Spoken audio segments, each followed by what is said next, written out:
তাই প্রত্যেককে বলছি, আপনার জীবনের সুখের জন্য, শান্তির জন্য যতই জ্যোতিষীর কাছে যান, যত গ্রহমূল বাঁধুন, লাল সুতো বাঁধুন, কালো সুতো বাঁধুন, শনিবার মঙ্গলবার নিরামিষ খান, অমুক কাছে গিয়ে জল দিন, ঘোড়ার নালের আংটি করুন, যাই করুন, মহা মহিমাময় ভগবানের নামের সমতুল্য আর কিছু নেই।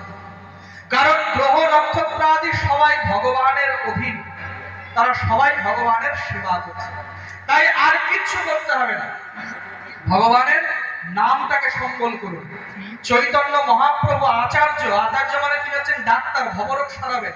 কলিযুগে তার প্রেসক্রাইব করা নাম, বিশেষত বাঙালিদের জন্য, সমস্ত বিশ্ববাসীর জন্য তো অবশ্যই, সারা বিশ্বের মানুষ আছে এই মহামন্ত্র কীর্তন করছে, কিন্তু বাঙালি এই বাংলার মাটিতে গঙ্গা তীরে, ভাগীরথী তীরে নবদ্বীপ ধামে মহাপ্রভু অবতীর্ণ হয়েছেন। তিনি কলিযুগের মানুষের উদ্দেশ্যে বলছেন হরে কৃষ্ণ মহামন্ত্র কীর্তনের জন্য। তাই সবাই হরিনাম করবেন তো? দুই হাত দিয়ে বলুন নিতাই গৌর হরি বল। আপনারা সবাই, অনেকের কাছে জপমালা আছে, আপনারা মালায় জপ করেন।